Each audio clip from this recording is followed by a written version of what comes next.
चलिए good afternoon. हम start कर रहे हैं भारतीय साक्ष्य अधिनियम की क्लास। अभी तक हमने अभी तक की क्लासेस में अभी तो स्टार्ट नहीं हुआ है। थर्ड फोर्थ क्लास है, थर्ड है, फोर्थ क्लास है शायद आज। फोर्थ क्लास है। और डेफिनेशन अभी हम बेस बना रहे हैं कि आगे चल के हमें करना क्या है। जब एक बारी बेस सेट हो जाएगा ना, चीज़ें समझ आने लग जाएंगी। फिर जो हम बीच में पढ़ेंगे 3 पार्ट्स में उसको डिवाइड करके एविडेंस को, फिर बहुत इजीली बहुत स्मूथली चलेगा, एक सिमेट्री सी बना भी पाओगे, है ना। आपको भी तक ये चीज़ें क्लियर होगी। एविडेंस जो लॉ है उसका यूज़ कहाँ पे होता है? क्रिमिनल प्रोसीडिंग्स में जब किसी चीज़ को प्रूफ करना है तो एविडेंस के थ्रू ही प्रूफ किया जाता है। हमारे पास एविडेंस एक्ट में एक तो ये आपको बताया हुआ है कि कौन कौन से एविडेंसेस आप कोर्ट में दे सकते हो, what evidences, what facts need to be proved, और कौन से फैक्ट्स हैं जो need not to be proved हैं। ये चीज़ें दी हुई है। किस तरह से किस एविडेंस को आप प्रूफ करोगे, कि किस तरह से हाउ एविडेंसेस आर प्रूव्ड, किस मैनर में प्रूव करोगे, और बर्डन वगैरह किसके ऊपर रहता है, कौन सी पार्टी प्रूव करेगी, वो हम डिटेल में लेटर ऑन पढ़ेंगे। अभी तक तो हम सिर्फ इतना पढ़ के हटे हैं यहाँ पे कि मीनिंग पढ़ा हमने सबसे पहले स्टार्टिंग की क्लासेस में कि फैक्ट क्या होता है। फैक्ट दो तरह के होते हैं, मैटर इन इशू यानी कि फैक्ट्स इन इशू जिसको हम कह रहे हैं, और relevant fact. Matter in issue या फैक्ट्स इन इशू का मतलब क्या होता है? फैक्टम प्रोवेंडम, यानी कि जो मेन है, मटेरियल फैक्ट है जिस चीज को प्रूव करना है, और जो जिस एविडेंसेस के थ्रू यानी कि जो उसके ऊपर डिपेंडेंट होते हैं, यानी कि वो फैक्ट्स जो रिलेशन रखते हैं मैटर इन इशू के साथ, यानी कि फैक्ट इन इशू के साथ, उनको हम कह देते हैं रेलेवेंट फैक्ट्स या फैक्टम प्रोबेंस। तो ये हमने डिटेल में पढ़ लिया हुआ है। फिर हमने उसके बाद कल की क्लास में नया टॉपिक स्टार्ट किया था, एविडेंस। एविडेंस पढ़ना शुरू किया था कल की या परसों, जब भी क्लास में शुरू किया होगा। हमने ये पढ़ा दो तरह के एविडेंसेस होते हैं हमारे पास। एक होता है ओरल एविडेंस, एक होता है हमारे पास डॉक्यूमेंट्री एविडेंस। ओरल एविडेंस का क्या मतलब होता है? कोर्ट में खुद से जाके एविडेंस देना, स्टेटमेंट देना जज के सामने, यही लिखा हुआ है मीनिंग। अब इसमें हमारे पास इलेक्ट्रॉनिकली भी दे सकते हैं वो स्टेटमेंट हम। फिर हमने पढ़ा डॉक्यूमेंट्री एविडेंस। डॉक्यूमेंट्री एविडेंस का मतलब क्या हुआ? कोर्ट में किसी डॉक्यूमेंट को देना ताकि जज साहब उसका परयूजल कर सकें, उसको देख सके। तो ये दोनों चीजें कोर्ट में दी जा रही हैं। यहाँ पे विटनेसेस कोर्ट में खुद जाके बयान देते हैं, और यहाँ पे उस डॉक्यूमेंट को प्रोड्यूस किया जाता है कोर्ट के सामने। अब हमने ये पढ़ा था इसके बाद कि जो ये डेफिनेशन यहाँ पे लिखा हुआ है ना, इसमें ये लिखा हुआ है एविडेंस मीन्स एंड इंक्लूड्स।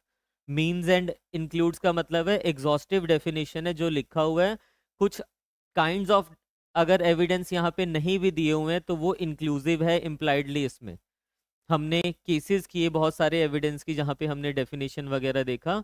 हमने कहा कि एविडेंस का मतलब होता है जो एविडेंसेस ड्यूरिंग ट्रायल लिए जाते हैं। एविडेंस का क्या मतलब होता है? जो जज के सामने ड्यूरिंग ट्रायल एविडेंसेस होंगे उसी को हम एविडेंस कहेंगे।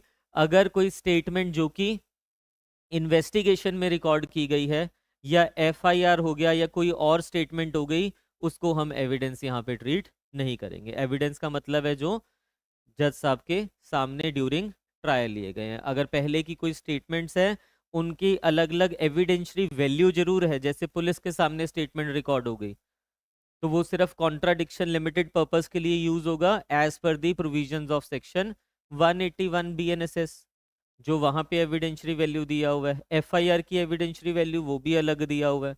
जब नहीं, अब अगर आपने नहीं किया हुआ बीएनएसएस, जब कर लोगे तब आपको वो चीजें समझ आ जाएगी। अभी सिर्फ इतना याद रखिए, एविडेंस का मतलब है जो एविडेंसेस ड्यूरिंग ट्रायल जज साहब के सामने, मजिस्ट्रेट के सामने दिए जा रहे हैं उसको हम एविडेंस कहते हैं। ये टॉपिक हमने पढ़ लिया था। नेक्स्ट हमने लिखा था शायद काइंड्स ऑफ एविडेंस, शुरू कर रहे थे लिखना इसको। हाँ, हाँ, कंक्लूड कर दिया था। इससे आगे हम थोड़ा सा लिखने वाला पोर्शन कर रहे हैं, वेरी इंपॉर्टेंट पोर्शन। इसमें लिखिए kinds of evidence. Kinds of evidence पहली हेडिंग बना लेना। ये एविडेंस जो हमने स्टार्ट किया हुआ था ना टॉपिक, अभी खत्म तो नहीं हुआ है। काइंड्स ऑफ एविडेंस, इसमें लिखिए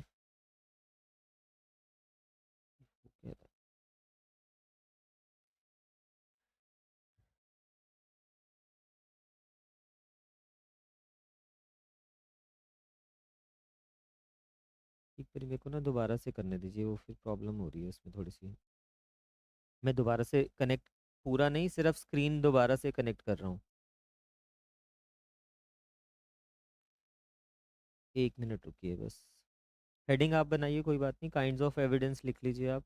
हमने मीनिंग ऑफ एविडेंस लिख लिया था लास्ट क्लास में डिटेल में। अभी हम लिख रहे हैं काइंड्स ऑफ एविडेंस।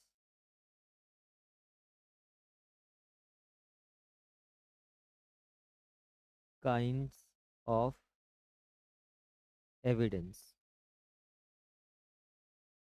इसमें लिखिए the definition of, the definition of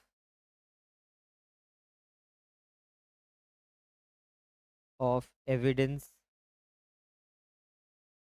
under section 2E of भारतीय साक्ष्य अधिनियम इज एग्जॉस्टिव,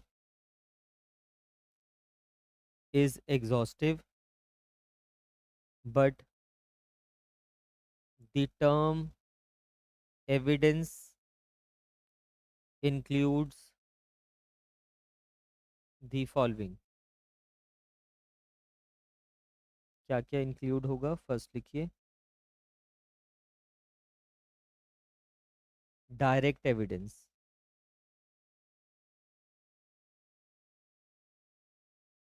डायरेक्ट एविडेंस इसमें लिखिए it is the testimony of the witness, testimony of the witness as to the principal fact to be proved, principal fact to be proved. For example, the evidence of person, the evidence of person who says that he saw the commission, the commission of the act,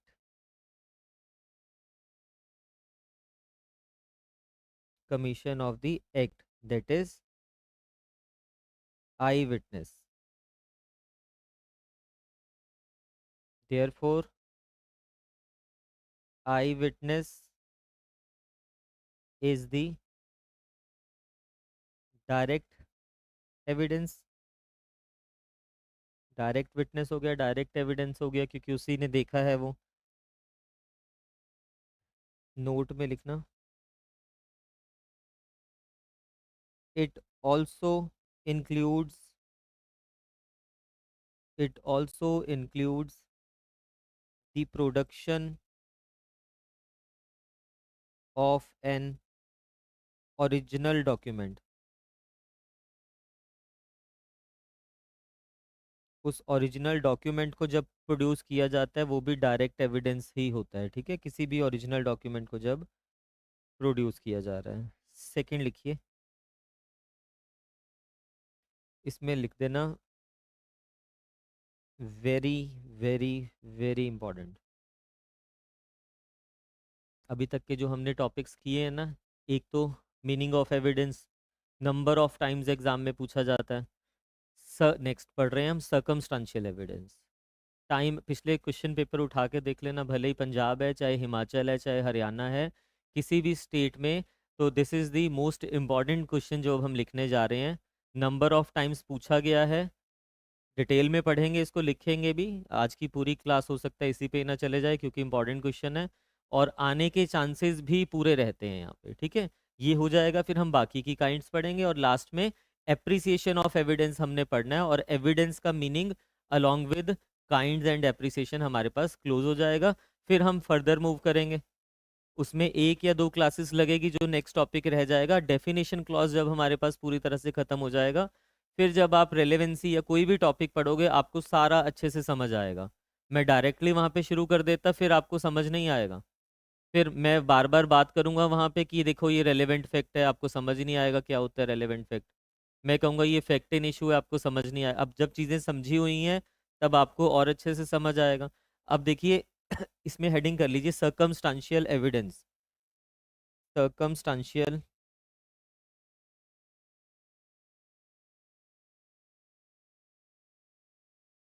circumstantial evidence.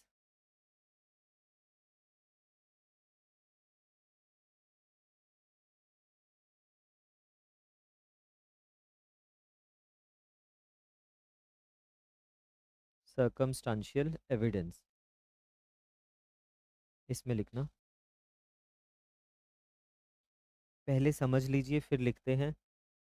देखिए direct evidence मतलब मेरे सामने कोई murder हुआ, मैंने देखा उसे होते हुए, तो मैं खुद से कोर्ट में जाके कह रहा हूँ कि हाँ मैंने देखा है इस चीज़ को, कि इसने मिस्टर एक्स ने इसको मारा है, तो ये तो डायरेक्ट हो गया ना। अब हम ये कह रहे हैं कि क्या एक्स ने जो इसको मारा उसका यहाँ पे उसको उसकी इंटेंशंस थी उसको मारने की। क्योंकि देखो जो ये चीज़ें होती है ना, बहुत से ऑफेंसेस, जितने भी ऑफेंसेस होते हैं मैक्सिमम वो हिडनली होते हैं। वो हिडनली होते हैं, जरूरी नहीं है कि हर हर बारी जब मर्डर हो रहा है तो सामने कोई खड़ा होगा उसको देखने के लिए और डायरेक्ट एविडेंस मिल ही जाएंगे वहां पे। कुछ सिचुएशंस में क्या होता है कि आपको कभी भी डायरेक्ट एविडेंस नहीं मिलेगा। मर्डर अगर कोई किसी का कर रहा है खुलेआम थोड़ा ना करेगा, हर बारी ऐसा नहीं होता। अगर खुलेआम कर रहा है, डायरेक्ट एविडेंस हमारे पास है, फिर सरकमस्टांसेस की वहां पे रिक्वायरमेंट ही नहीं है हमें।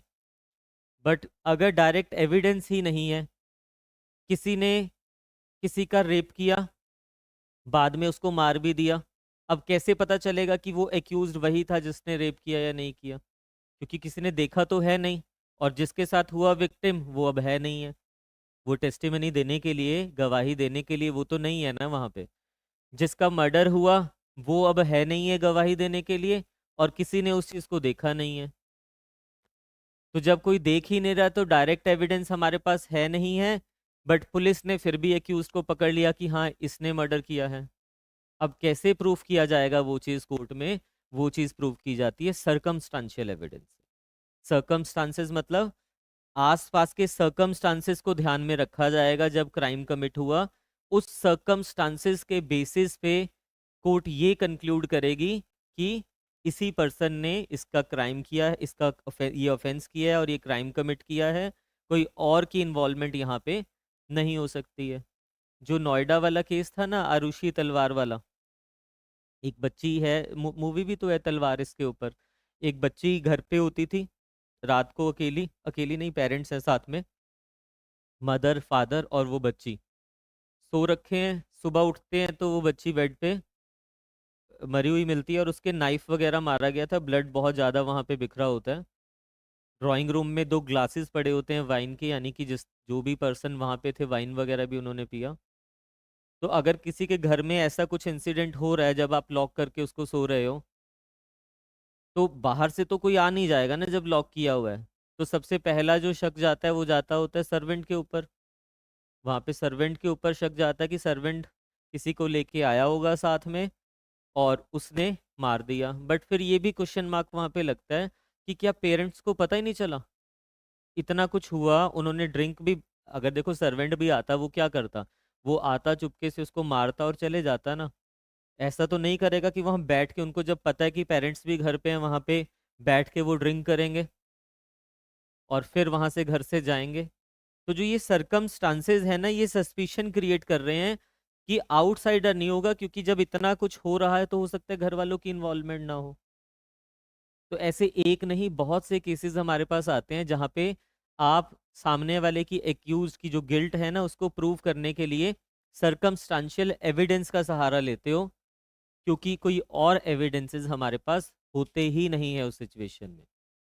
अब जो ये सरकमस्टांशियल एविडेंसेस है, आपको ये पता है क्रिमिनल जुरिस्प्रूडेंस का एक रूल है कि जो हमें प्रूफ करना पड़ेगा किसी भी चीज को, वो बियॉन्ड रीजनेबल डाउट प्रूफ करना पड़ेगा। अब सरकमस्टांसेस के बेसिस पे बियॉन्ड रीजनेबल डाउट प्रूफ करना डबल डिफिकल्ट हो जाएगा। तो इसलिए यहाँ पे कुछ गाइडलाइंस है, इसमें हम एक पंचशील का कॉन्सेप्ट पढ़ेंगे। और गाइडलाइंस पढ़ेंगे कि क्या क्या चीज़ें होनी चाहिए अगर आपने सर्कमस्टांशियल एविडेंस के ऊपर किसी की गिल्ट को प्रूफ करना है। कल को आप एज अ जुडिशियल मजिस्ट्रेट जब आप काम करोगे, आपके पास डायरेक्ट एविडेंस नहीं है, सर्कमस्टांशियल एविडेंसेस हैं, उसी पे आपने कन्विक्शन करना है अगर किसी को, तो आप इन चीज़ों का ध्यान रखोगे जो हम यहाँ पे पढ़ेंगे। मीनिंग आपको क्लियर हो जाना चाहिए कि सर्कमस्टांशियल एविडेंसेस का मतलब हुआ कि डायरेक्ट एविडेंस मेरे पास नहीं है कोई भी, बट सर्कमस्टांसेस ये सस्पिशन क्रिएट कर रहे हैं। सपोज कीजिए एक मिस्टर एक्स है और लास्ट टाइम मिस्टर वाई को उसके साथ देखा गया 8 बजे, शाम के 8 बजे मिस्टर वाई को देखा गया, वो उसके साथ जा रहा था और रात में 9 बजे पता चलता है कि उसकी डेथ हो गई। डेथ मतलब किसी ने मार दिया उसको, मर्डर हो गया। किसको? एक्स को। एक्स का किसी ने मर्डर कर दिया। 8 बजे तो अभी उसके साथ वाई था, और फिर जब पोस्टमार्टम वगैरह होता है उसमें जो टाइम ऑफ डेथ आता है वो भी अप्रॉक्सीमेटली 8 बजे आता है, और उसके अलावा किसी और को उसके साथ देखा नहीं गया था। तो यहाँ से सरकमस्टांसेस क्या बता रहे हैं आपको? यही तो बता रहे हैं ना कि हाँ वो प्रेजेंट होगा वहां पे। लोकेशन उनकी ट्रैक की जाती है दोनों की, तो वो लोकेशन जब लास्ट लोकेशन जो उनकी आ रही है मोबाइल की लोकेशन, वो भी सेम ही जगह की आ रही है। तो डायरेक्ट अगर किसी ने उस मर्डर को नहीं भी देखा होते हुए, बट जो सरकमस्टांसेस जब हम उसको कलेक्ट कर रहे हैं वो हमें बता रहे हैं कि हो इसी ने ही एक्यूज होगा, मतलब इसी ने ही ये मर्डर किया होगा। बट जब आपको सरकमस्टांशियल एविडेंसेस से किसी चीज़ को प्रूफ करना है, तो कुछ गाइडलाइंस है जो हमें फुलफिल करनी पड़ेगी, वो हम यहाँ पे करेंगे अभी। वो हम यहाँ पे कर रहे हैं, मतलब अभी 1 मिनट दीजिए, ऑनलाइन में स्क्रीन नहीं आ रही है, 1 सेकंड में आ जाएगी, रुकिए।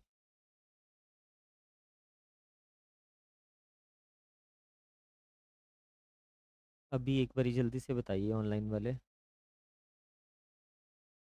स्क्रीन आ गई है वैसे तो, फिर भी कमेंट कर दीजिए एक बारी, ठीक है? जल्दी से बताइए। कुछ नहीं है, मीनिंग बताया और कब नहीं आई स्क्रीन। चीज़ें तो क्लियर हो गई ना, ये भी मैसेज कर दो। चीज़ें क्लियर हो गई जो बताइए, मीनिंग ही बताया मैंने आपको सर्कमस्टांशियल एविडेंस का, कि जब हमारे पास डायरेक्ट एविडेंस अवेलेबल नहीं होता, हम सर्कमस्टांसेस के ऊपर सामने वाले की गिल्ट को प्रूफ करेंगे, बट सर्कमस्टांसेस में क्या क्या चीज़ें प्रूफ करनी पड़ेगी वो हम यहाँ पे डिटेल में पढ़ेंगे। तो सर्कमस्टांशियल एविडेंस के बारे में लिखिए आप, सर्कमस्टांशियल एविडेंस के बारे में लिखिए।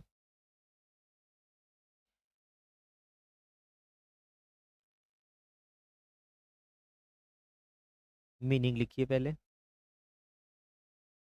Meaning.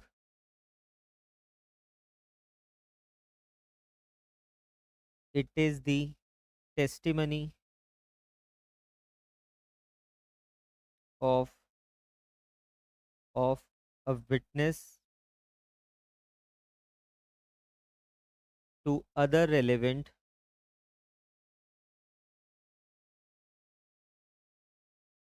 Facts from which the fact in issue may be inferred. देखो क्या लिखा हमने, it is the testimony. Testimony का मतलब क्या होता है? गवाही। किसकी? ऑफ अ विटनेस, कोई विटनेस बता रहा है कुछ भी, टू अदर रेलेवेंट फैक्ट्स, वो रेलेवेंट फैक्ट्स के बारे में बता रहा है आपको सिर्फ, और from which the fact in issue में बी इन्फर्ड। अब यहाँ पे ये दो टर्म्स यूज की गई है, एक किया गया रेलेवेंट फैक्ट्स और दूसरा फैक्ट्स इन इशू में बी इन्फर्ड। मैं कह रहा हूँ कि मैंने देखा 8 बजे राम को शाम के साथ जाते हुए, और 8 बजे ही उसका मर्डर हो जाता है। इट मीन्स कि मैं ये थोड़ा ना कह रहा हूँ कि मैंने मर्डर क्या, एक्स ने वाई का मर्डर किया है। ये क्या हो जाएगा? Fact in issue. अब इस चीज़ को प्रूव करने के लिए जो एविडेंशरी चीज़ें आएंगी, एविडेंशरी फैक्ट्स, उसको हम क्या कहेंगे? Relevant facts. तो अब यहाँ पे वो कह रहा है, मैं कह रहा हूँ कि मैंने लास्ट टाइम इनको इकट्ठे देखा था और 8 बजे ही देखा था, तो मैं ये थोड़ा ना कह रहा हूँ कि उसने उसको मारा, मैं तो सिर्फ एविडेंशरी फैक्ट दे रहा हूँ। तो ऐसे फैक्ट जो सर्कमस्टांसेस प्रूव करते हैं जिससे मैटर इन इशू को इन्फर किया जा सकता है, यानी कि हाँ हो सकता है इसी ने इसको मारा, उसको क्या कहते हैं? Circumstantial evidences. इसमें फर्दर लिखिए, इन केस ऑफ, फुल स्टॉप करके लिखना, इन case of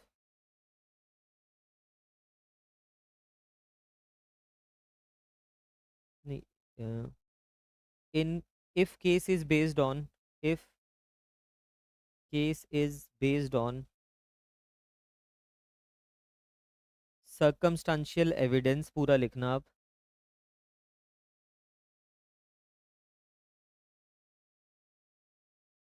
if case is based on circumstantial evidence, such evidence should be so strong, so strong as to point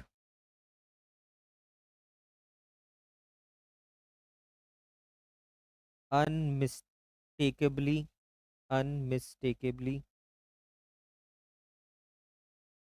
to the guilt of the accused। यानी कि वो इतना strong point होना चाहिए कि सिर्फ गिल्ट ही नजर आ रही है उसकी एक्यूज्ड की, और कुछ नहीं। Therefore circumstantial evidence includes all the relevant facts, all the relevant facts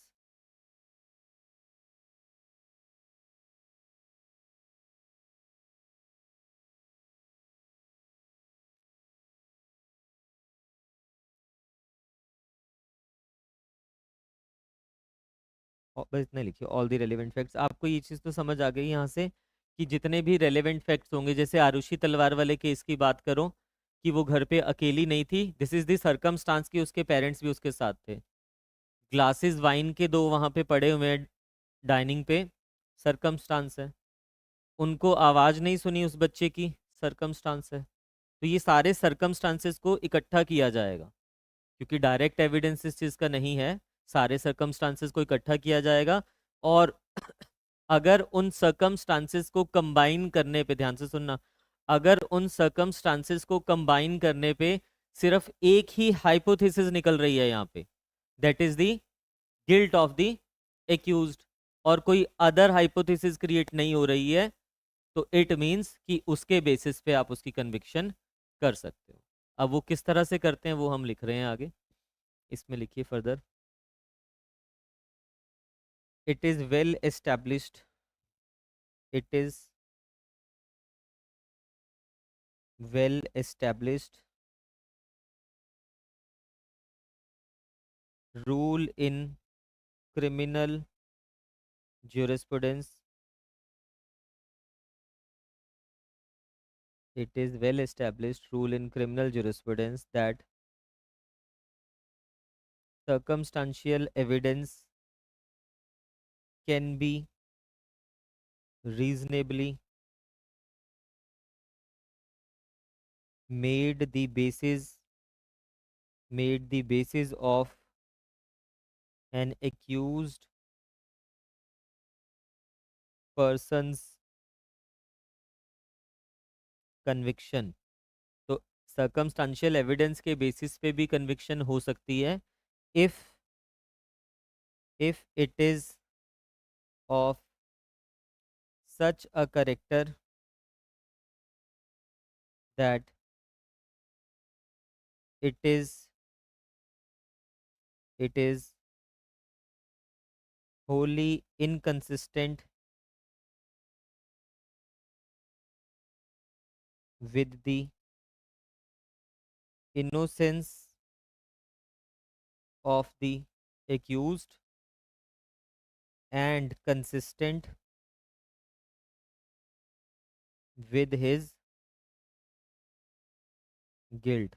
उन सर्कमस्टांसेस से कहीं ये नहीं होना चाहिए कि उसकी इनोसेंस प्रूफ हो रही है, वो हमेशा इनकंसिस्टेंट होने चाहिए circumstances, Holi inconsistent with the innocence of the accused and consistent with the guilt। तो circumstances ना कि सिर्फ कंसिस्टेंट विद द गिल्ट होने चाहिए, इनकंसिस्टेंट विद द इनोसेंस भी होने चाहिए। डबल हो जाएगा ना यहाँ पे, बर्डन थोड़ा हैवी हो जाएगा, क्योंकि सरकमस्टांसेस से आप प्रूफ कर रहे हो। फर्दर लिखिए। If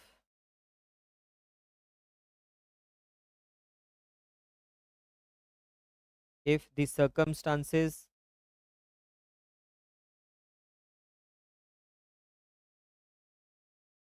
proved in the case are consistent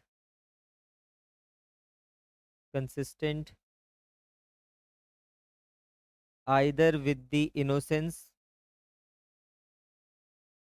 or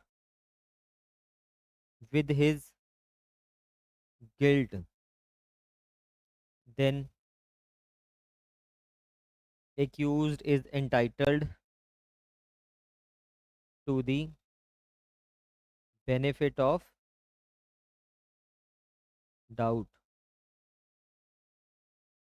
तो वो कह रहे हैं 50-50 नहीं होना चाहिए, 50-50 वाली सिचुएशन नहीं होनी चाहिए। वो इ- सिर्फ ये नहीं कि उसकी गिल्ट के साथ कंसिस्टेंट हैं, उनकी इनोसेंस के साथ इनकंसिस्टेंट भी होने चाहिए। बट अगर ऐसा होगा कि 50-50 वाली सिचुएशन है कि गिल्ट भी हो रही है उससे, बट इनोसेंस के साथ भी कंसिस्टेंट है वो, तब फिर क्या हो जाएगा, बेनिफिट ऑफ डाउट मिल जाएगा। वो बियॉन्ड रीजनेबल डाउट प्रूफ हुआ हुआ नहीं माना जाएगा उस सिचुएशन में। बेनिफिट ऑफ डाउट मिल रहा है। तो ये जो दो पैराज आपने लिखे हैं, दीज आर इंपॉर्टेंट। ठीक है, ये दोनों जो हमने लिखा है यहाँ पे, वेरी इंपॉर्टेंट। इसमें लिखिए आगे।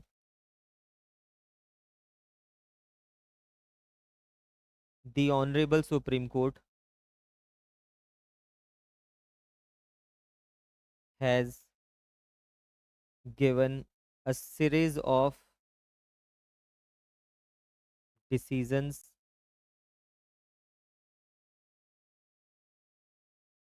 beginning from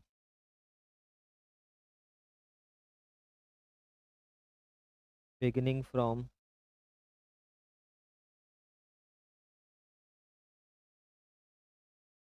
Hanumant Govind Nargundkar versus state of MP, landmark है एमपी, 1952 सुप्रीम कोर्ट।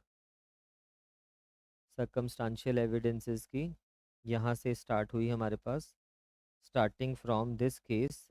अभी लैंड बहुत सारे केसेस है, रिसेंट भी ढूंढोगे 2024 में भी मिल जाएंगे आपको, but starting from this case.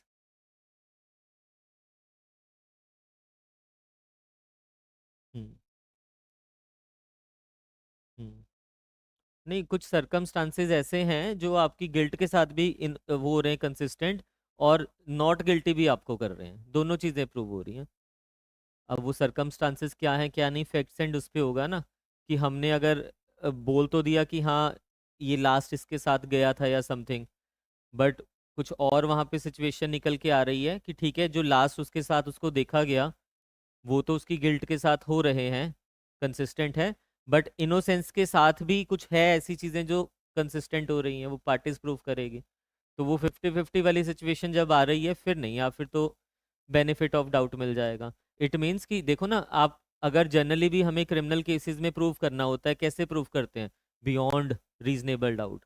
Burden तो हैवी रहता है ना यहाँ पे, तो यहाँ पे तो अभी यहाँ पे भी तो बियॉन्ड रीजनेबल डाउट ही करना पड़ेगा।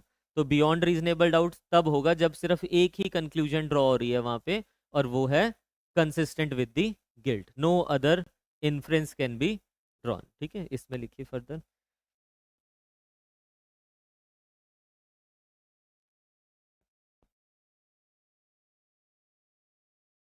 हेल्ड में लिखना।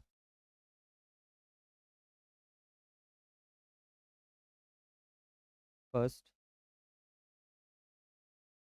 Where the case is based on circumstantial evidence, then the circumstances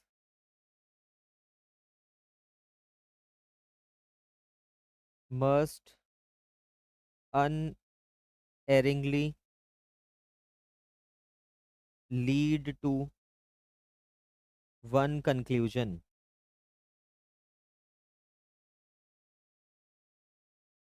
that is, बताइए, consistent only with the hypothesis of the guilt of the accused.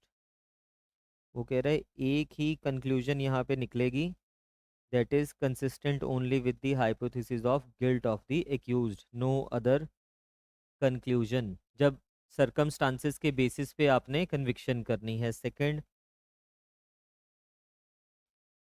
Every incriminating every incriminating circumstances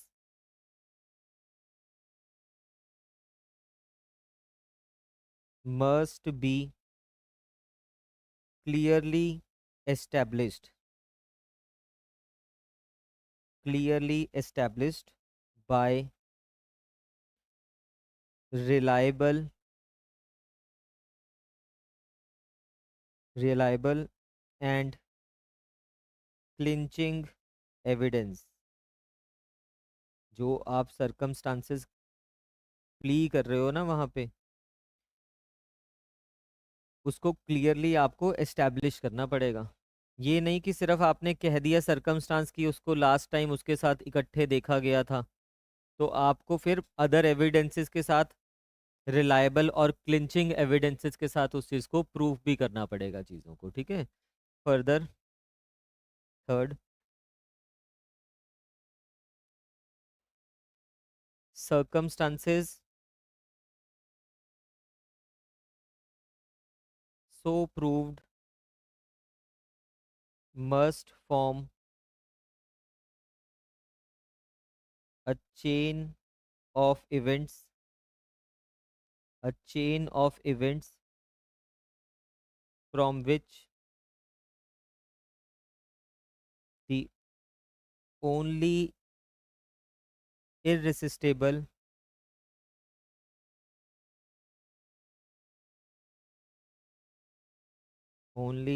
irresistible conclusion that could be drawn is the guilt of the accused,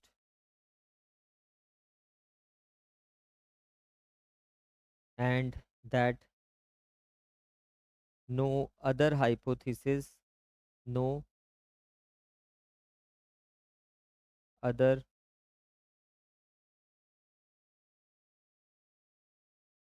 hypothesis against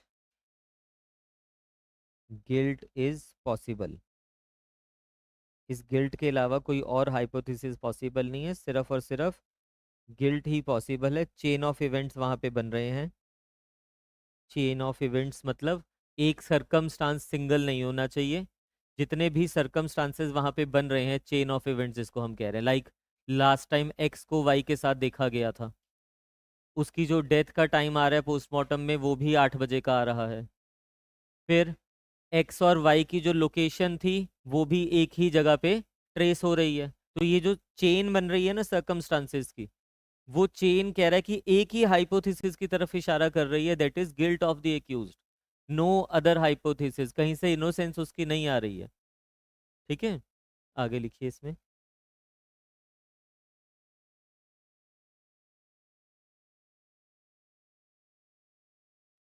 case law लिखना. Second,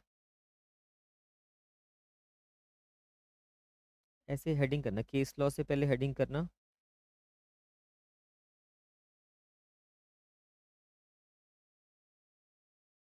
5 golden principles, brackets में लिखना पंचशील, पंचशील, इसको 5 golden principles भी कहते हैं. ये heading कर देना. 5 golden principles, that is Panchsheel, इसमें लिखना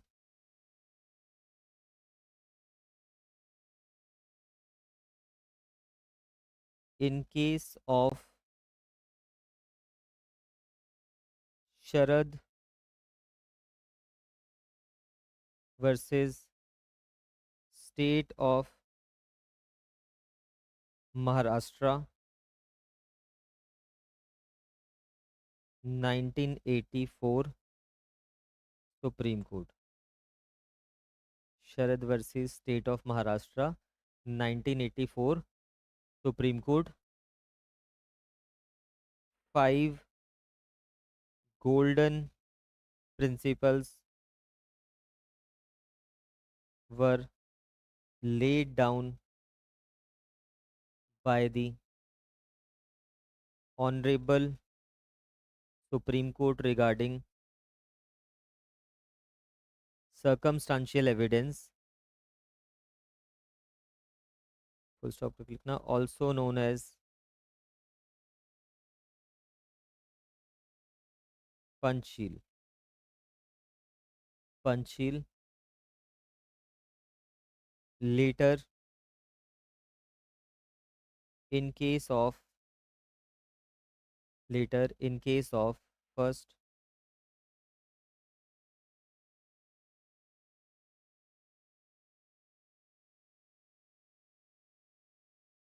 state of UP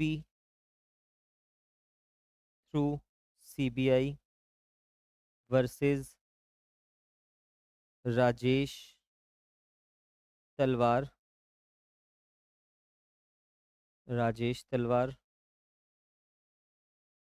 एंड, ये कौन सा केस है? Aarushi Talwar murder case. And second,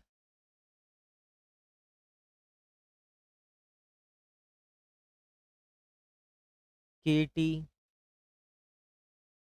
प्लानी Sammi versus SAMY है ये, ठीक है, versus state of Tamil Nadu SAMY. खराब कर दिया.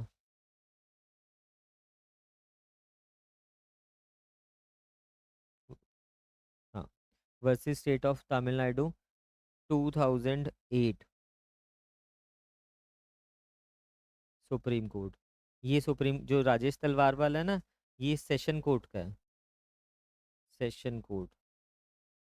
सेशन कोर्ट इसलिए क्योंकि पंचशील उन्होंने रीट्रीट किया था इसमें, ठीक है. लेटर इन केसेस ऑफ इतना, these 5 golden principles were reiterated.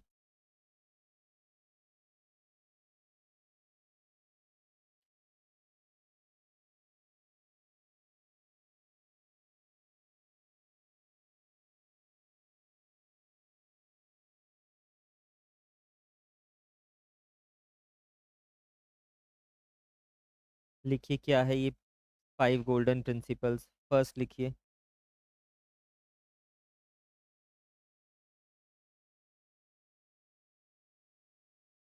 First heading लिख लेना, fully established. Must be fully established. Must लिख लेना, मस्ट बी फुली एस्टेब्लिश्ड. इसमें लिखिए दी circumstances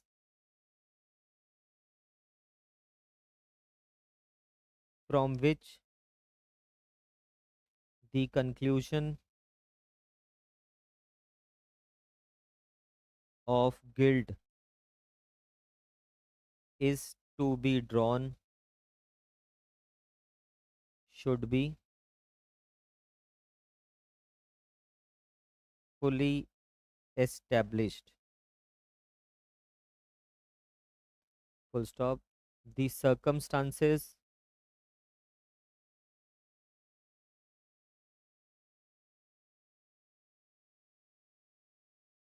must be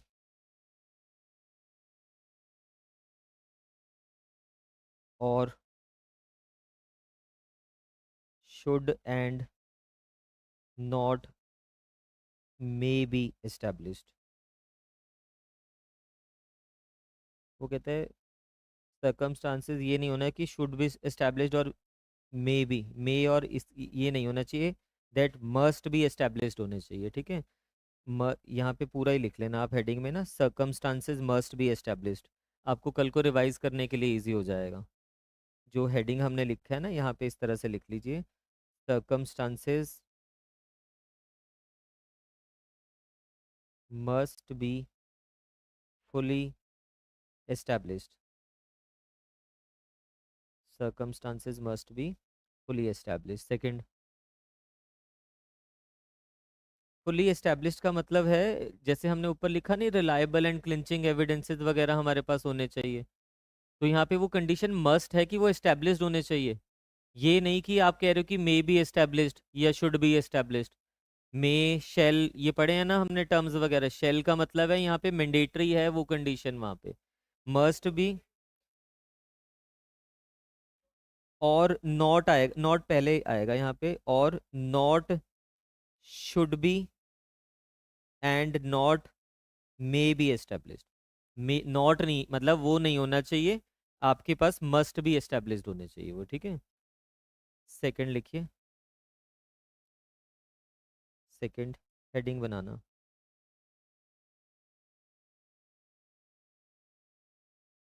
hypothesis of guilt.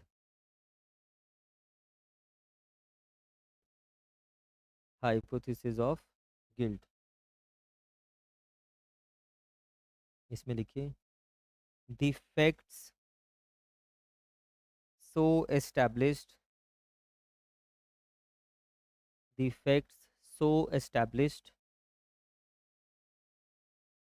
Should be consistent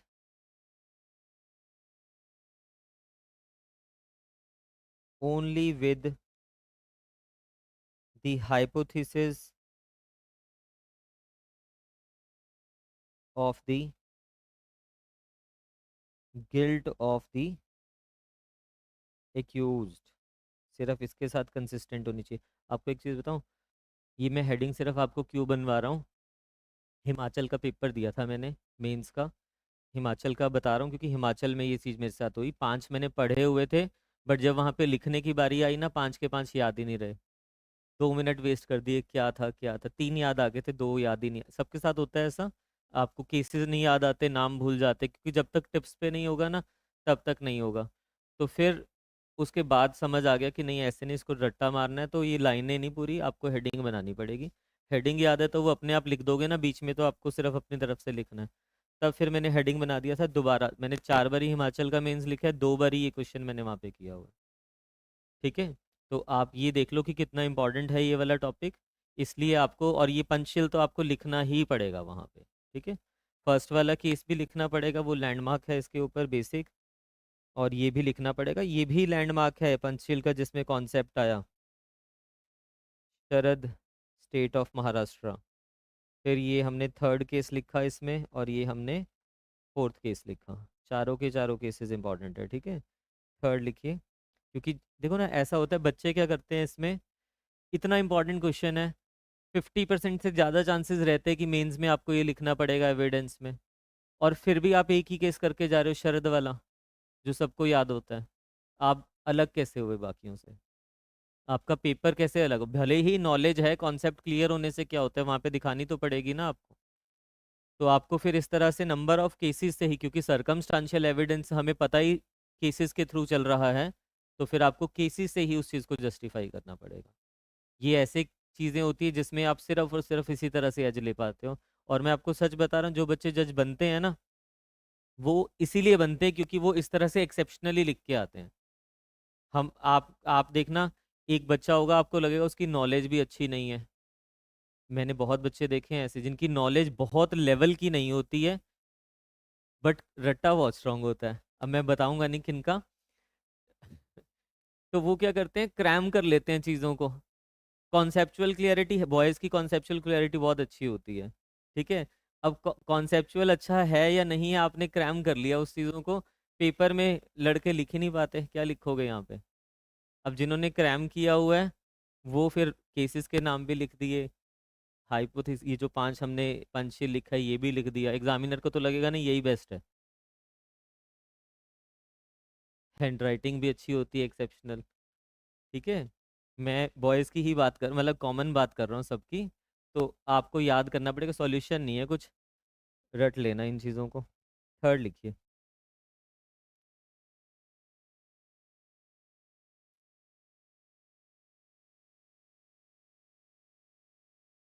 third, conclusive in nature. Conclusive nature लिख लेना। Conclusive nature. circumstances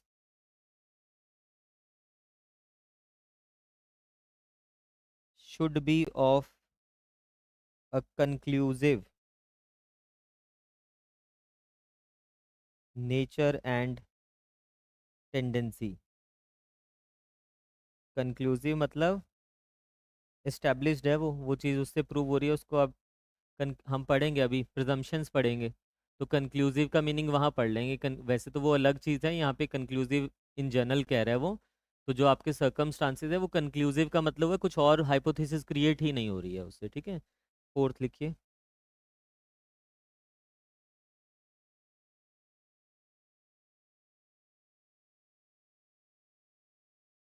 other hypothesis, other possible hypothesis consistent with guilt to be excluded। To be excluded इसमें लिखिए। नहीं अभी क्यों, other hypothesis, हाँ, in consistent with the guilt, to be excluded, excluded लिख दिया ना आगे हमने, एक्सक्लूड करना है उनको। सर्कमस्टांसेस इसमें लिखिए। Circumstances should exclude, should exclude every possible, every possible hypothesis, every possible hypothesis except one to be proved। जिसको प्रूव करना है उसके अलावा बाकी सभी हाइपोथेसिस को एक्सक्लूड करें, वो सर्कमस्टांसेस इम्प्लाइड है। ठीक है। लास्ट लिखिए, fifth, chain of events. Very good. Chain of events. There must be, there must be chain of events. इसको बहुत अच्छे से पढ़ लेना, एग्जाम में आता होता है। और एग्जाम से याद है, इस बार आपका टेस्ट भी है सैटरडे को, रिटन टेस्ट जो होता है एवरी वीक, वो अ, ये सिलेबस का, मैं ये नहीं कह रहा हूँ ये आएगा, बट ये सिलेबस का पार्ट रहने वाला है, उसमें पढ़ लेना अच्छे से। There must be chain of events so complete as not to leave any reasonable ground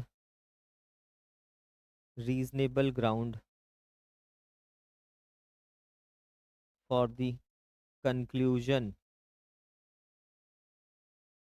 consistent with, for the conclusion consistent with the innocence। कोई ऐसे इवेंट्स नहीं होने चाहिए जो उसकी इनोसेंस को प्रूव कर रहे हैं, सिर्फ और सिर्फ एक ही हाइपोथेसिस होनी चाहिए, गिल्ट। ठीक है। इसमें लिखना relevancy.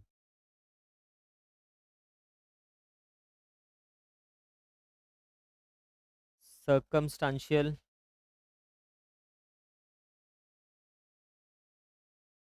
Evidence becomes relevant in case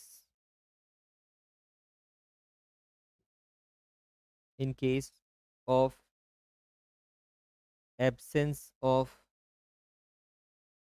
direct evidence. जब डायरेक्ट, बेस्ट एविडेंस रूल क्या होता है? जब डायरेक्ट अवेलेबल है तो फिर काहे के सर्कमस्टांसेस। व्हेन डायरेक्ट एविडेंस नहीं है तो हम किससे प्रूव करेंगे? सर्कमस्टांसेस से।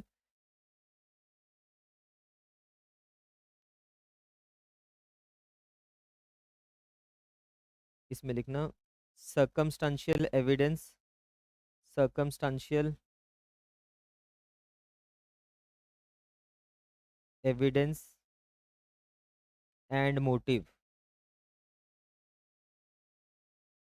एक एक लाइन में लिख देना वहाँ पे एग्जाम में। मोटिव बताइए आप, क्या आपको जिन्होंने बीएनएस पढ़ा हुआ है वो तो बताने चाहिए, क्या मोटिव किसी उसके लिए रेलेवेंट होता है? मोटिव इंटेंशन होता है ना, नॉलेज होती है, इंटेंशन मेंजरिया के पार्ट है। मोटिव मे और मे नॉट बी देयर, वो तो जरूरी नहीं है हमें प्रूव करना। मोटिव इज अदरवाइज इररेलेवेंट, वैसे रेलेवेंट अभी जब हम यहाँ पे पढ़ेंगे। मतलब मोटिव की एब्सेंस जो है ना, मोटिव की प्रेजेंस या एब्सेंस, उससे फर्क नहीं पड़ता है। अगर मोटिव प्रेजेंट है ठीक है, रेलेवेंसी ऑफ उसमें हम लेंगे।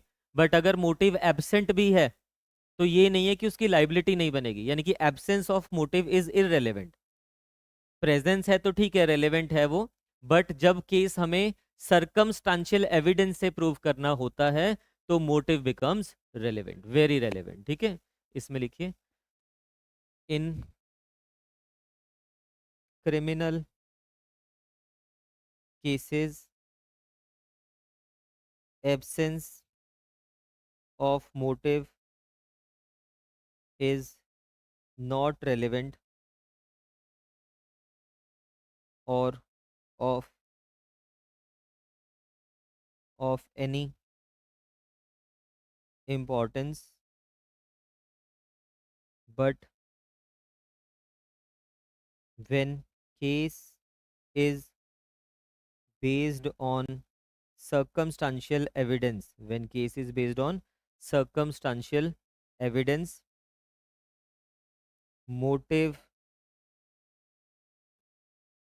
presence of motive या motive presence becomes very relevant.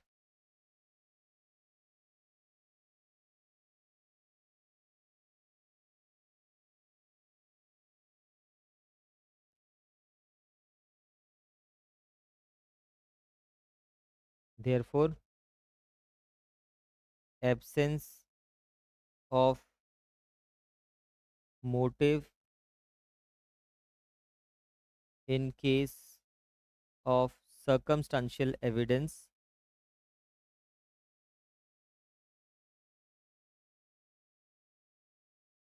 is very important fact to be considered by courts, is very important fact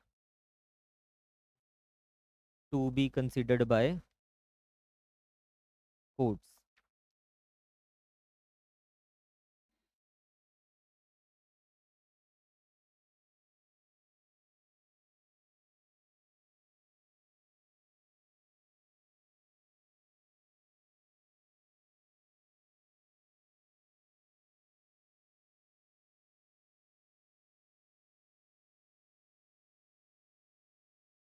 साथ में एक चीज ऐड कर लेना इसमें, absence of motive in case of circumstantial evidence is very important fact to be, क्या लिखा है ये, कंसिडर्ड, कंसिडर्ड शॉर्ट हैंड में लिख दिया ना मैंने, थोड़ा सा जगह नहीं है मेरे पास आगे, इसलिए कंसिडर्ड बाय कोर्ट्स, ब्रैकेट्स में लिख लेना,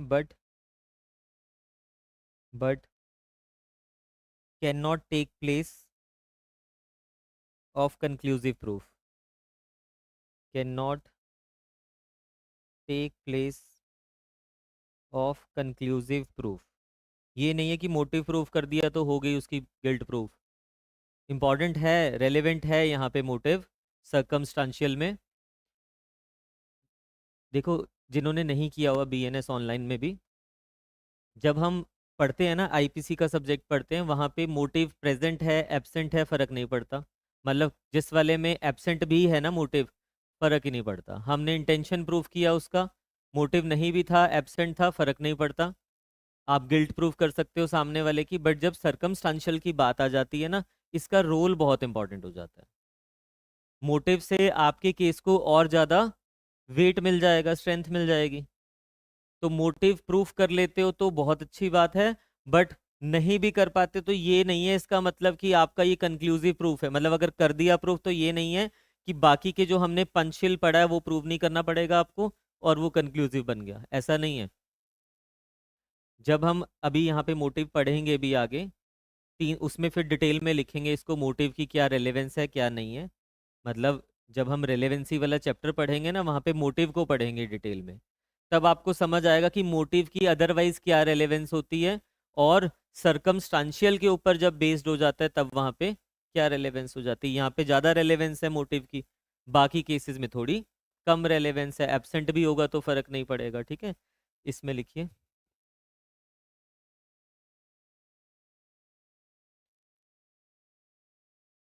कंक्लूजन लिखना।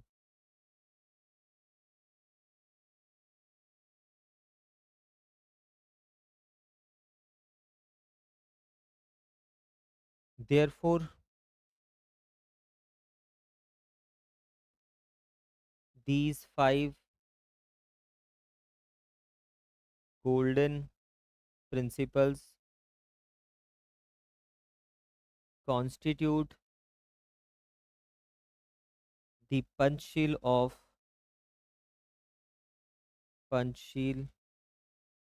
the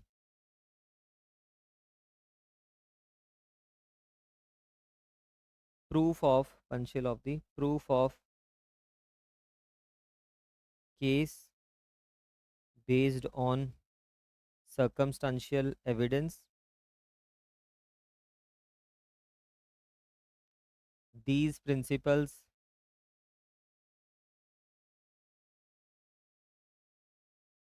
have been retreated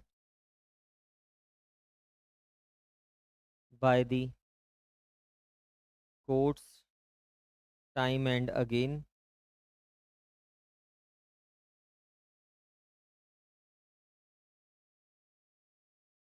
Thus, it is concluded that conviction could be based solely on the basis of circumstantial evidence, provided that the above five golden principles are established. Recently, full stop करके लिखना। Recently, Honorable Supreme Court in case of Muhammad Hussain versus State of Assam, Muhammad Hussain versus State of Assam, 2022 supreme court. Recent कुछ add करना हुआ तो कर लेना, यहाँ पे इसको हटा देना। 24 का अगर कुछ अगर आपको केस मिलता है, नहीं तो ठीक है चलने दो। Mohammad Hussain versus state of Assam 2022 based, हाँ बेस्ड द कन्विक्शन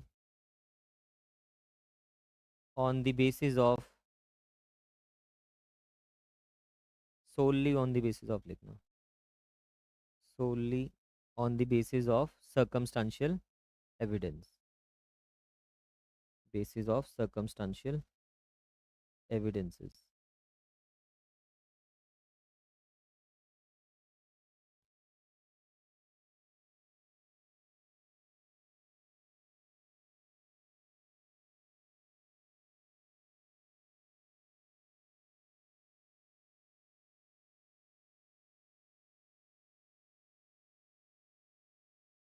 तो अगर आपको एग्ज़ाम में एक प्रोपोजिशन दी जाती है कि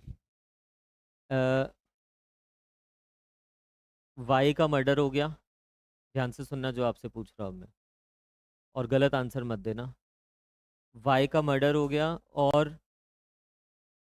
कोर्ट के सामने ये चीज़ प्रूव हो जाती है कि इमिडिएटली बिफोर द मर्डर, यानी कि बिफोर द मर्डर एक्स को वाई के साथ देखा गया था।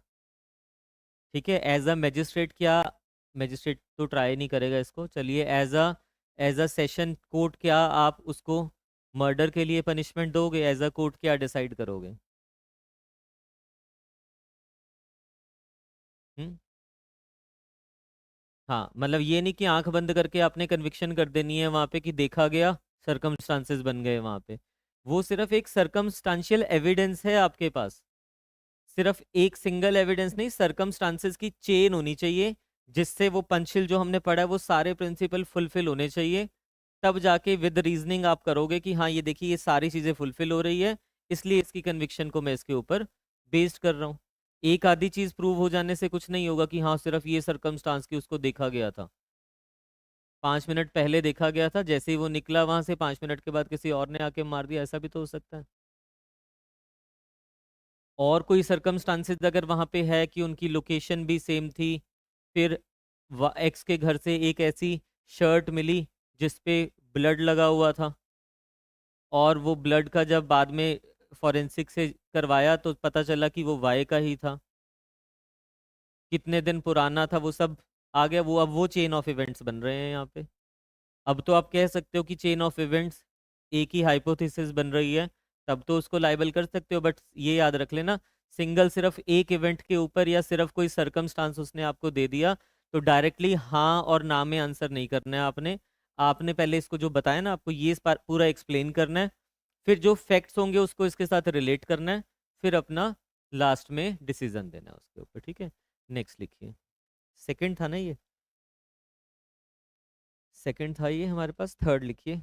हम काइंड्स लिख रहे हैं ना, कंफ्यूज ना हो जाना बीच में। ये देखिए हम काइंड्स लिख रहे थे स्टार्टिंग में, ये सेकंड लिखा था सर्कमस्टांशियल एविडेंस, अब हम थर्ड लिख रहे हैं।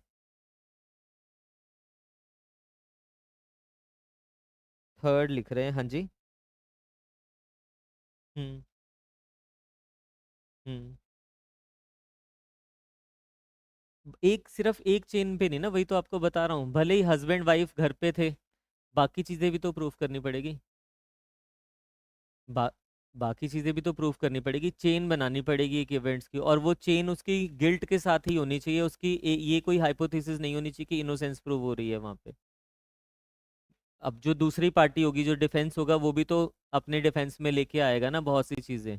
आपने कह तो दिया कि उसको इकट्ठे देखा गया, बट वो बाकी चीजें लेके आएगा कहीं से, क्या ये इन्फ्रेंस निकल के आ रहा है कि उसकी इनोसेंस प्रूव हो रही है वहां पे? बहुत सारी, मतलब इट इज डिफिकल्ट, डिफिकल्ट हो जाता है इस बेसिस पे अपनी कन्विक्शन को एस्टैब्लिश करना, प्रोसिक्यूशन के लिए भी। तो बेस्ट एविडेंस रूल भी हम इसीलिए कहते हैं, डायरेक्ट है तो डायरेक्ट वाला लाओ, फिर ना लेके आइए सर्कमस्टांसेस, फिर तो बेस्ट ही आपको कोर्ट में देना पड़ेगा। बट जब है ही नहीं कोई एविडेंस डायरेक्ट, फिर क्या करोगे? फिर तो ऐसे ही करना पड़ेगा ना आपको। चलिए थर्ड लिखिए। Real oblique personal evidence, real oblique personal evidence, real में लिखिए। It refers to any matter which the court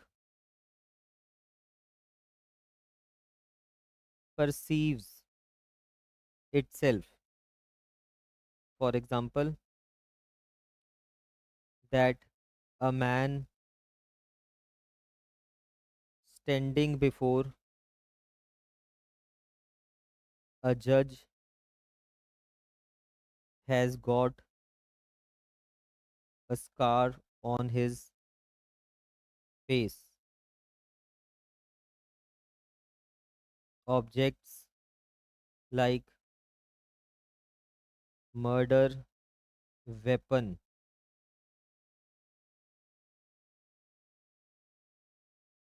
blood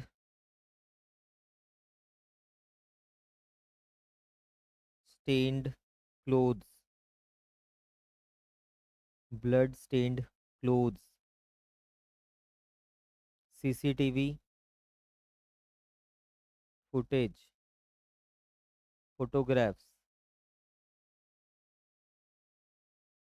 etcetera, ये सब क्या रियल एविडेंसेस हैं जिससे आप उसका पता कर पाओगे। और फिर लिखिए पर्सनल,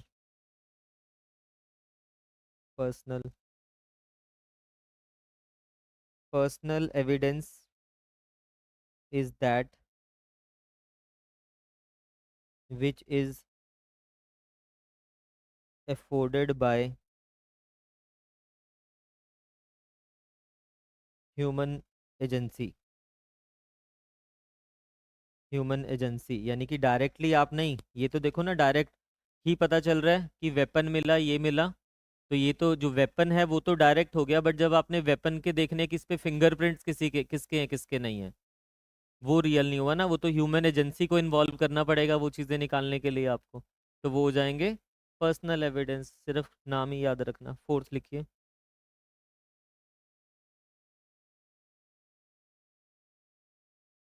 हियर से एविडेंस,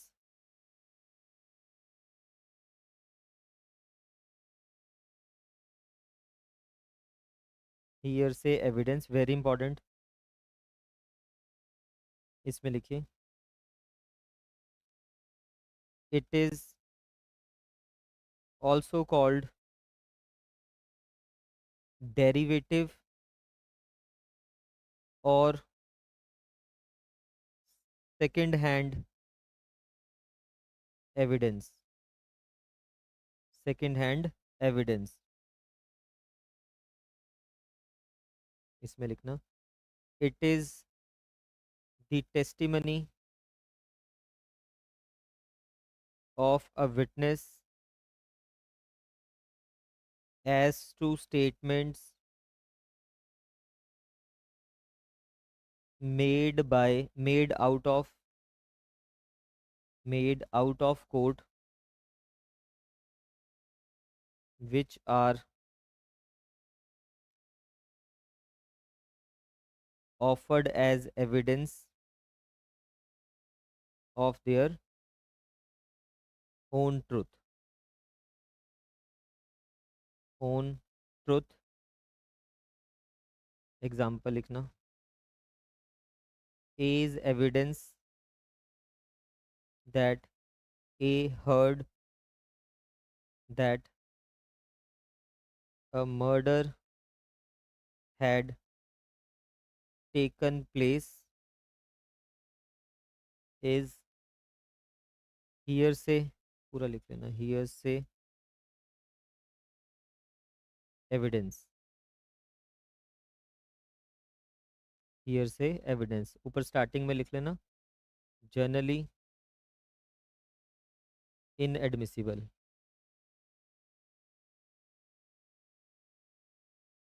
not relevant। एक्सेप्शन भी पढ़ेंगे इसमें, डिटेल में पढ़ेंगे, इसको हम डिटेल में करेंगे बाद में, वेरी इंपॉर्टेंट है। ये तो सिर्फ मैंने मीनिंग आपको लिखवाया, हियर से मतलब सुना सुनाया, लिख लेना भले ही यहाँ पे सुना सुनाया। सेकंड हैंड इसीलिए कह रहे हैं ना इसको हम, डेरिवेटिव या सेकंड हैंड एविडेंस। आपने मर्डर होते हुए देखा तब तो वो डायरेक्ट एविडेंस हो गया, आपने किसी को बताया वो सेकंड हैंड हो गया, उसने कहीं से सुना वो सेकंड हैंड हो गया। नेक्स्ट लिखिए fifth, primary evidence,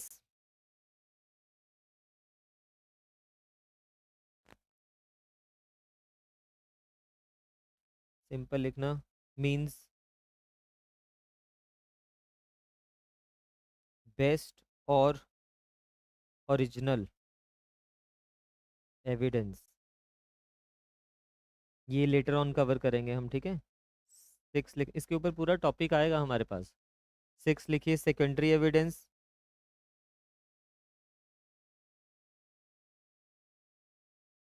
secondary evidence also called indirect evidence.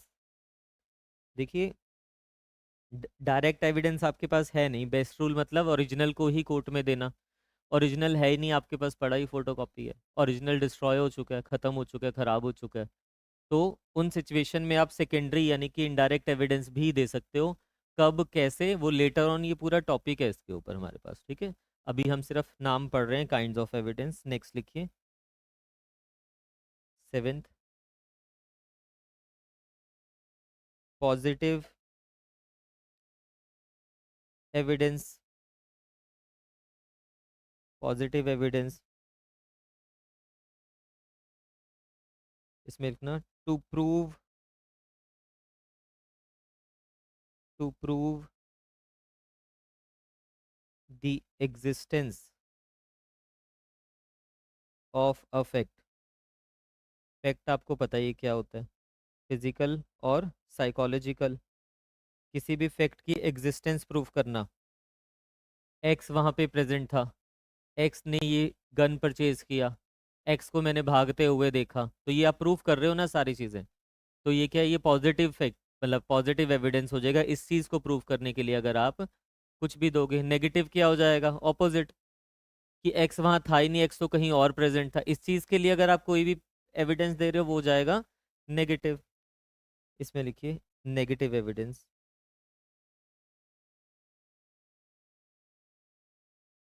इसमें लिखना, to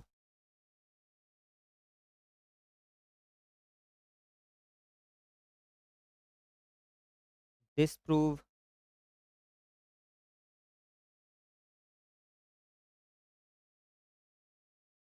existence of a fact और prove its non existence.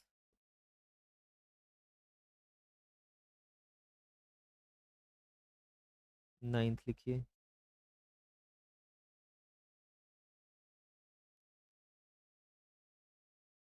Oral evidence. Tenth, documentary evidence. क्यों नहीं बताया मैंने आपको इसमें, ओरल और डॉक्यूमेंट्री में इसलिए नहीं बताया, कर लिया ना हमने ये पहले एविडेंस की डेफिनेशन पढ़ते हुए। लास्ट लिखिए, conclusive evidence. Conclusive evidence, conclusive evidence भी हम लेटर ऑन कवर करेंगे। कभी क्या होता है, कोई किसी उसका कंक्लूसिव एविडेंस हो जाता है, जैसे आगे जाके हम पढ़ेंगे, अगर किसी चाइल्ड का बर्थ होता है with in 280 days of marriage, तो उसको कंक्लूसिव माना जाता है। अभी कंक्लूसिव ये लेटर ऑन कवर हो जाएगा, अभी सिर्फ यहाँ पे मीनिंग आप ऐसे लिख लीजिए। इसके अलावा भी बहुत सारे होंगे एविडेंस, ये एग्जॉस्टिव लिस्ट नहीं है जो हमने, हाँ टाइम जो हम ये जो लिखा हुआ है ना हमने, ये एग्जॉस्टिव नहीं है, बहुत से होंगे, बस हमने कर लिए ओवरऑल जितने हम कवर कर सकते हैं, ठीक है। अब हमने काइंड्स ऑफ ये भी पढ़ लिया।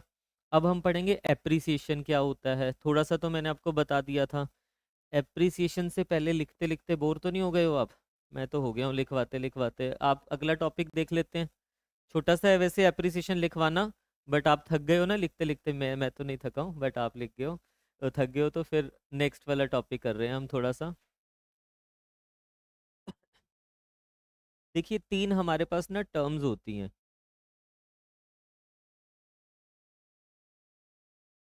अभी तक हमने क्या किया,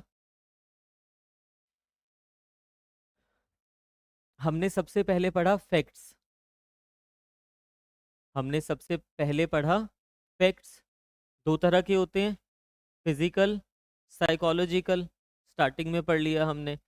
फिर हमने पढ़ा फैक्ट्स का मतलब हुआ फिजिकल और साइकोलॉजिकल।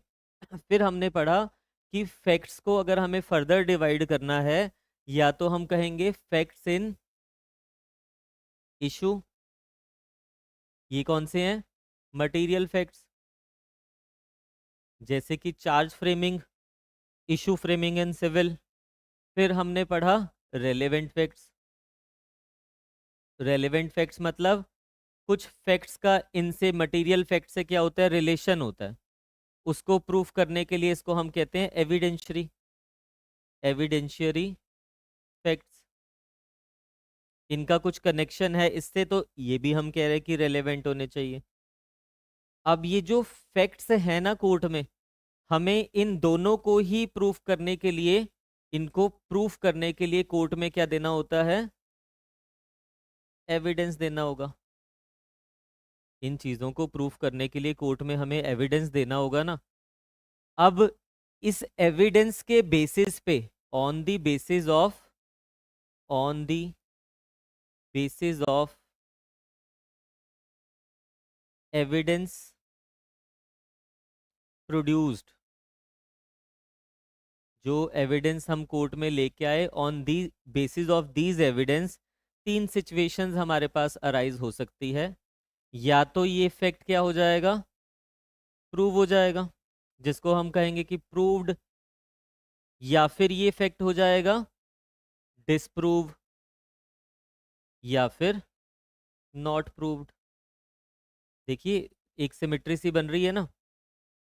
सिमेट्री क्या बन रही है? हमने कहा कि ये फैक्ट्स होते हैं। हम जब सेक्शन 3 पढ़ेंगे ना, सेक्शन 3 के स्टार्टिंग में ये लिखा हुआ है कि सिर्फ और सिर्फ एविडेंस या तो मैटर इन इशू का आएगा, फैक्ट इन इशू का आएगा, या फिर रेलेवेंट फैक्ट का आएगा, इसके अलावा कुछ नहीं आएगा। आपको दोनों चीजें समझ आ गई हैं। अब हमने इसके एविडेंस दे दी, क्योंकि इन्हीं के तो एविडेंस आने हैं ना। एविडेंस हमने दे दिए। क्यों दे रहे हैं हम इसके एविडेंस? ताकि हम इस एविडेंस को देके किसी चीज को प्रूव कर सकें, किसी चीज को डिसप्रूव कर सके, और हो सकता है वो एविडेंस देने के बाद वो नॉट प्रूव्ड ही रह जाए।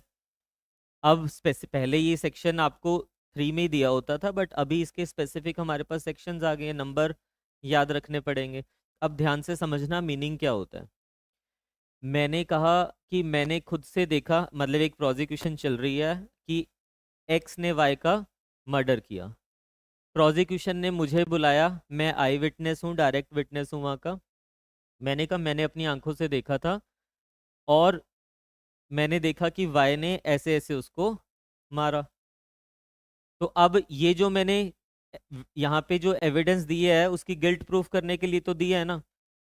बट अभी ये एविडेंस सफिशिएंट नहीं हुआ। उन्होंने क्या किया? मेरा पहले क्रॉस एग्जामिनेशन किया कि क्या आपने स्पेक्स पहनी हुई थी, कितना नंबर है क्या नहीं है। नहीं पहनी थी, अच्छा दिख कैसे रहा था, दूर की है, वो बहुत सारी चीज़ें आएंगी उसमें। फिर उन्होंने और भी एविडेंसेस वहाँ पे लिए, और भी मतलब ये वाला भी आ गया, बाकी सब एविडेंसेस आ गए। तो जब सभी एविडेंसेस को हमने कंबाइन किया, जब सभी एविडेंसेस को हमने एट द एंड कंबाइन किया, तो वहां से कोई भी ऑर्डिनरी पर्सन भी ये कह सकता है कि इट इज प्रूव्ड। जब यानी कि उन एविडेंसेस को कंबाइन करके जब आप ये चीज कह सकते हो ना, now it is beyond reasonable doubt कि इसी ने ही इसका मर्डर किया है। क्यों? क्योंकि इतने सारे एविडेंसेस हैं, एक पे तो आप रिलाई नहीं कर रहे हो।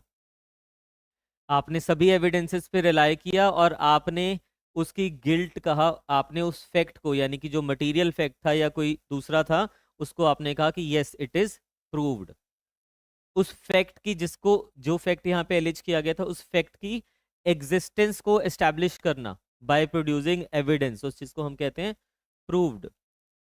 अब इस फैक्ट को, और मैं तो प्रूव ही करना चाहूंगा ना, प्रोसिक्यूशन हमेशा प्रूव करना चाहेगी। जो डिफेंस होगा वो क्या करना चाहेगा? वो डिसप्रूव करना चाहेगा। डिफेंस कहता है कि ये जो आपने इसके ऊपर जितने भी एक्यूजिशंस लगाई हैं, ये सारी गलत हैं। कैसे?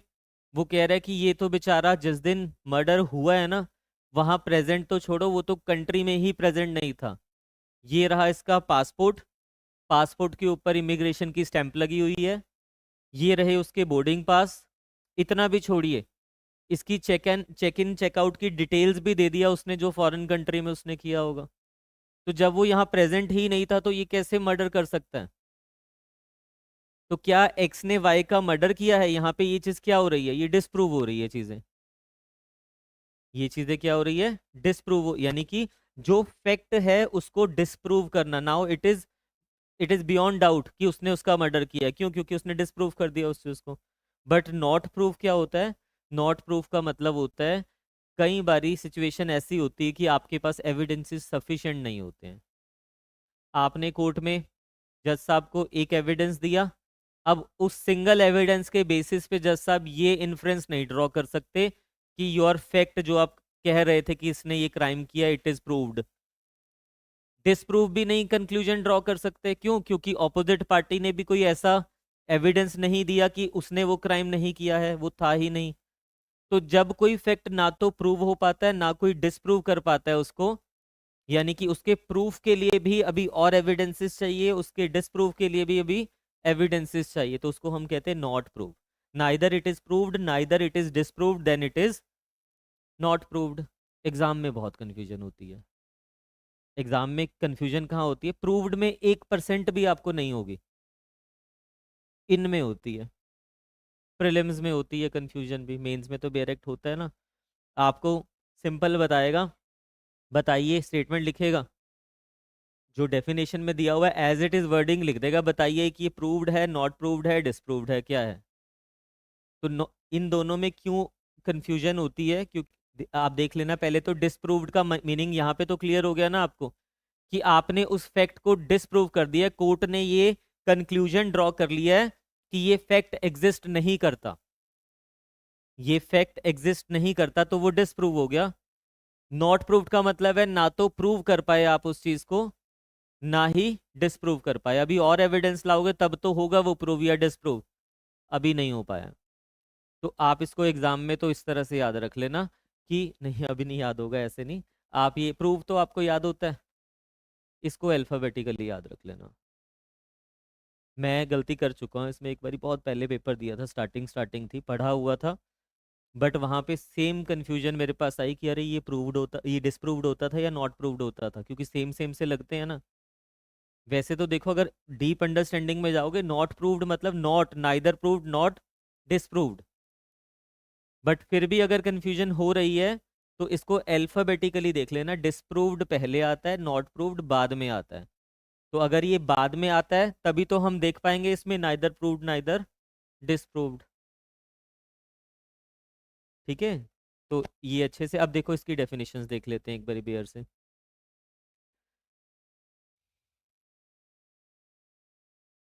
पहले प्रूव्ड देखते हैं, फिर बाद में आते हैं उस पर। लिखते हुए आपको एग्जांपल्स भी लिखवा दूंगा, वैसे तो अभी थोड़े बहुत बता ही दिए मैंने आपको, उससे और क्लियर हो जाएगा। 2i, अब तो आपको जे है ये, सॉरी नॉट प्रूव्ड है ये, 2j, 2j प्रूव्ड। आपको अब सेक्शन नंबर भी याद रखने पड़ेंगे, हिमाचल के लिए नहीं बट बाकी जो जुडिशियल जहाँ पे बीएनएस से, सॉरी बीएस से पार्ट ऑफ सिलेबस होगा, वहाँ पे आपको ये याद रखना पड़ेगा। देखिए, प्रूव्ड का मतलब क्या है? If a fact, sorry, a fact is said to be proved. Fact तो पता है ना आपको क्या होता है, भले ही फिजिकल है भले ही साइकोलॉजिकल है। A fact is said to be proved when, after considering the matters before it, the court either believes, court क्या बिलीव कर रहा है, क्या कंक्लूजन ड्रॉ कर रहा है, it to be, it to exist. Court ये कह रहा है कि सब एविडेंसेस देखने के बाद यस इट एग्जिस्ट, और considers its existence so probable that a prudent man ought, under the circumstances of the particular case, to act upon the supposition that it exists। या तो इन एक्चुअल वो एग्जिस्ट कर रहा है, या फिर वो कह रहा है कि it is beyond reasonable doubt. Beyond reasonable doubt का मतलब कभी भी ये नहीं होता कि 100% वो एग्जैक्टली exactly आपको प्रूव करना पड़ेगा कि एग्जिस्टेंस है उसकी। बियॉन्ड रीजनेबल डाउट का मतलब होता है यहाँ पे कि आपको आपको उसकी जो एग्जिस्टेंस है वो प्रोबेबल से कुछ ज्यादा होनी चाहिए, मियर प्रोबेबिलिटी से वो ज्यादा होनी चाहिए। वो डिटेल में पढ़ेंगे जब स्टैंडर्ड ऑफ प्रूफ हम पढ़ेंगे यहाँ पे। तो यहाँ पे वो कह रहा है कि या तो कोर्ट, जो आपने एविडेंस कोर्ट के सामने दिए, कोर्ट ने एक ही इन्फ्रेंस ड्रॉ किया, court believes it to exist, तब भी वो क्या माना जाएगा? प्रूव्ड माना जाएगा। बट अगर कोर्ट ये इन्फ्रेंस भी ड्रॉ कर रहा है ना, considers its existence so probable, so probable, 100% नहीं कह रहा, सो प्रोबेबल मतलब 95%, 90%, that a prudent man ought under the circumstances, यानी कि कोई भी प्रूडेंट मैन कहेगा कि हाँ यही पर्सन इसमें इन्वॉल्व था, या इसी ने ये फैक्ट की एग्जिस्टेंस के ऊपर यस कहेगा, तो it means that fact is proved. ठीक है, सेकंड देखिए, डिस्प्रूव्ड।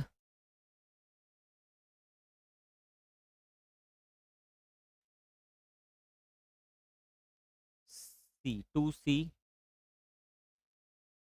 सेम है, ध्यान से देखना। Disproved in relation to fact, fact के बारे में ही कर रहे हैं ना, फैक्ट को ही प्रूव्ड कह रहे हैं, फैक्ट को ही डिस्प्रूव्ड कह रहे हैं। Means when after considering the matters before it, जब जो मैटर उसके सामने उसको कंसीडर करने पे कोर्ट क्या बिलीव कर रहा है, court either believes that it does not exist, court ने कंक्लूजन ही ड्रॉ कर लिया, इट डज नॉट एग्जिस्ट। वो जो पर्सन था वो था ही नहीं, जब आपने पासपोर्ट दिखाया, बोर्डिंग पास दिखाया, बाहर होटल में स्टे दिखाई, उसकी फोटोग्राफ्स दिखाई कि देखो ये तो उस समय वहां था, तो फिर वो सारे के बेसिस पे क्या हो रहा है, कोर्ट ने बिलीव कर लिया कि वो फैक्ट एग्जिस्ट ही नहीं करता, डज नॉट एग्जिस्ट, या फिर और considers it's non existence so probable that a prudent man ought under the circumstances of a particular case to act upon the supposition that it does not exist। तो same situation हो गई दोनों में, यानी कि या तो कोर्ट ने ही ये इन्फ्रेंस ड्रॉ कर लिया, या फिर वो कह रहा है कि वहां पे वो प्रोबेबल है, सो प्रोबेबल, प्रोबेबल नहीं सो प्रोबेबल का मतलब है ऑलमोस्ट ये चीज, एक रीजनेबल मैन भी अगर यहाँ पे बात करेगा तो आंख बंद करके कहेगा इस चीज के ऊपर कि हाँ ये फैक्ट हो चुका है या ये नहीं एग्जिस्ट करता है, तो उसको हम बोलेंगे डिस्प्रूव। मैंने जब एविडेंसेस दिए, ठीक है, मतलब मैंने जब पासपोर्ट वगैरह दिया, अब सपोज मैं फॉरेन गया ही नहीं हूँ, हो सकता है मैं कहीं यहाँ पे ही मतलब गोवा जा रखा हूँ, तो अब गोवा में तो स्टैंप नहीं लगेगी ना। अब टिकट, चलिए मान लिया टिकट, तो टिकट मैं गया ही बस से था, अब बस की टिकट पे तो कोई भी ट्रैवल कर सकता है, किसी की टिकट किसी को दे दिया, है ना, तो एक सिंपल इससे तो प्रूव हो नहीं जाएगा, तो और एविडेंसेस मुझे लेके आने पड़ेंगे साथ में। मैंने होटल की वो चेक इन चेकआउट की दिखाई, फिर होटल की सीसीटीवी वगैरह कुछ भी निकलवाया ऐसा कुछ, तो उन सब से फिर इन्फ्रेंस ये ड्रॉ किया कि सो प्रोबेबल, प्रोबेबिलिटी वाले में आ जाएगा कि इससे ये चीज़ प्रूव हो रही है कि उसकी एग्जिस्टेंस या नॉन एग्जिस्टेंस, तो मैं अपनी नॉन एग्जिस्टेंस के लिए प्रूव कर रहा हूँ तो वो डिस्प्रूव हो जाएगा। उसने फैक्ट ये था कि क्या मैं मर्डर के टाइम पे वहां प्रेजेंट था, तो जब मैं उस फैक्ट को डिस्प्रूव कर रहा हूँ कि no I was not present, क्यों, मैं तो कहीं और था, तो या तो कोर्ट ने बिलीव कर लिया उस चीज के ऊपर, नॉन एग्जिस्टेंस के ऊपर, या वो चीजें मैंने इतना प्रूव कर दिया कि उसकी non existence was so probable. ठीक है, लास्ट देखिए, नॉट, इसको अभी करेंगे डिटेल में, एग्जांपल्स और लिख लेंगे, ये तो मैं सिर्फ आपको करवा रहा हूँ कि आप लिखना नहीं चाह रहे हो आगे, तो आपको करवा रहा हूँ। Not proved, a fact is said to be not proved when it is neither proved nor disproved, ना ही वो प्रूव एविडेंसेस इतने दिए ही नहीं, ना ही वो प्रूव हो चुका हुआ है, ना ही वो डिसप्रूव हुआ है, तो फिर वो यहाँ पे कवर हो जाएगा। तो अब अगली क्लास में हम क्या करेंगे, इससे नेक्स्ट वाली क्लास में, एक तो जो वो रह गया है एप्रिसिएशन ऑफ एविडेंस, फिर इसको लिखेंगे, और इसके बाद सिर्फ प्रिजम्पशंस रह गई हैं, और हमारे ऑलमोस्ट ऑलमोस्ट डेफिनेशन कवर हो जाएगी, डॉक्यूमेंट की डेफिनेशन रहेगी, छोटी मोटी कोर्ट वगैरह की वो कर लेंगे हम, कोई बात नहीं। जब ये पूरा कवर हो जाएगा फिर हम एविडेंस को 3 पार्ट्स में डिवाइड करके पूरा पढ़ डालेंगे, बट ये टर्म्स आपको बहुत अच्छे से क्लियर होनी चाहिए। ठीक है, ये टर्म आपको बहुत अच्छे से क्लियर होनी चाहिए कि क्या होता है फैक्ट, क्या होता है फैक्ट इन इशू, क्या होता है रेलेवेंट फैक्ट, या फिर फर्दर जो हमने एविडेंस क्या होता है, या फिर प्रूव्ड डिसप्रूव्ड नॉट प्रूव्ड क्या होता है। कल की क्लास में कंटिन्यू करते हैं, और जो बच्चे लिमिटेशन पढ़ रहे हैं 3:30 मिलते हैं।